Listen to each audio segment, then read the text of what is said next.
Hi, boys and girls. This is our last story about the pigs. Then we're done. Now, in this story, it says the true story of the three little pigs. So this is the wolf talking. He's the author, and the wolf is saying, "I blew down the houses, but I didn't really mean it. It was all a mistake." So let's see what happens.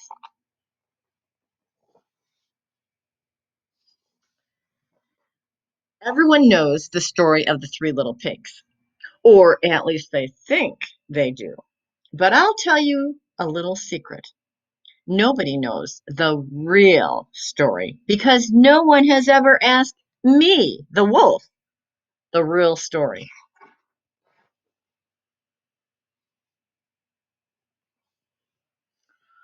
I am Alexander T. Wolf. You can call me Al. I don't know how these whole big bad wolf thing got started, but it's all wrong. Maybe, look at the picture. Maybe it's because of our diet. Hey, it's not my fault that wolves eat cute little rat animals like bunnies and sheep and pigs. That's just the way we are.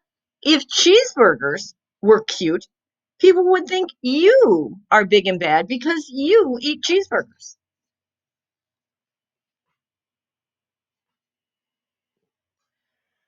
But, like I was saying, the whole big bad wolf thing is all wrong. The real story started with a sneeze and a cup of sugar. Then it says, "This is the real story."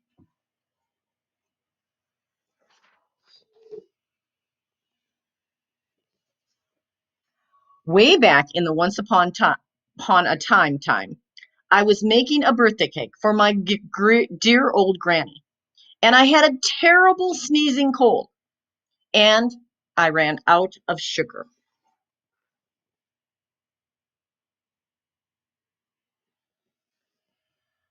So I walked down the street to ask my neighbor for a cup of sugar. Now, this neighbor was a pig, and he was not a very smart pig. He had a whole house built out of straw.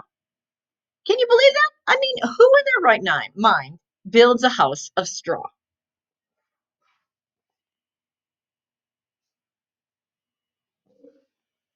So, of course, the minute I knocked on the door fell down. And I didn't want to just walk in. So I said, little pig, are you in?" There was no answer. I was just about to go home without my cup of sugar for my dear old granny's birthday cake. Then my nose started to itch, and I felt a sneeze coming on, and I huffed and I puffed and I sneezed, a great sneeze. Okay, so he's saying he didn't blow the house down, he just sneezed. Look at that. And you know what? The whole straw house fell down. And right in the middle, dead as a doornail, was the first little pig. He had been home the whole time and he didn't answer the door. And it seemed a shame to have a perfectly good ham dinner just laying there. So I ate it up. Just think of it as a big cheeseburger lying there, and you ate it.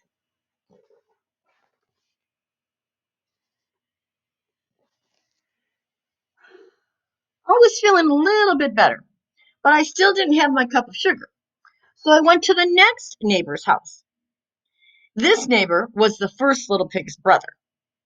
He was a little smarter than the other brother, but not very much.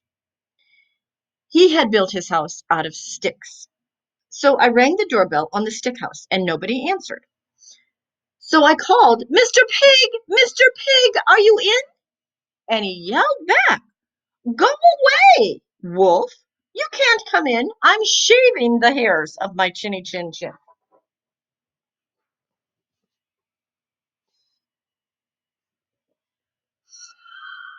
I had just grabbed the doorknob when I felt another sneeze coming on. And I huffed and I snuffed and I covered my mouth, but a great sneeze escaped.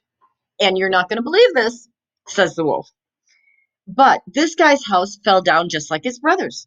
And when the dust cleared, the second pig was dead as a doornail.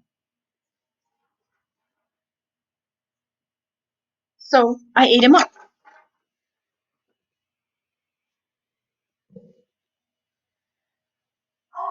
Just think of it as eating a second dinner.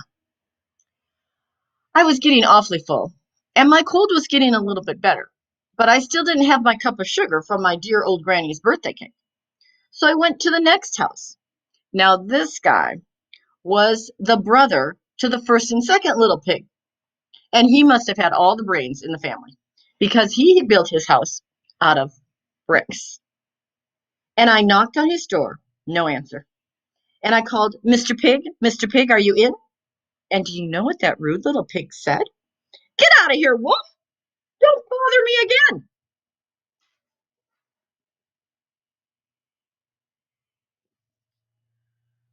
Talk about impolite. He probably had a whole sack full of sugar, and he wouldn't give me even a little cup for my dear old granny's birthday cake. What a pig! I was just about to go home and maybe make a nice birthday card for my granny when I felt my sneeze coming on again. And I huffed and I snuffed and I sneezed again.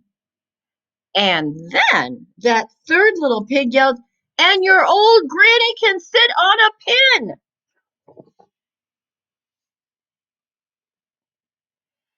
Now, I am usually a pretty calm fellow, but when someone talks about my granny like that, I go a little crazy. And when the cops came, of course, I was trying to break the little pig's house down. And the whole time I was huffing and puffing and sneezing and making a real scene. And the rest, as they say, is history. The news reporters found out about the two pigs I ate for dinner, and they figured a sick guy is not going to borrow a cup of sugar, and that didn't sound very exciting. So they jazzed up the story with all the huffing and puffing and blowing your house down. And they made me out to be a big bad wolf. And that's it. That's the real story. I was framed. But could you maybe lend me a cup of sugar? Okay, so that's the wolf's idea of how it should have ended. And I have 10 seconds left, so I better say goodbye, and I will talk to you again next week. Bye bye.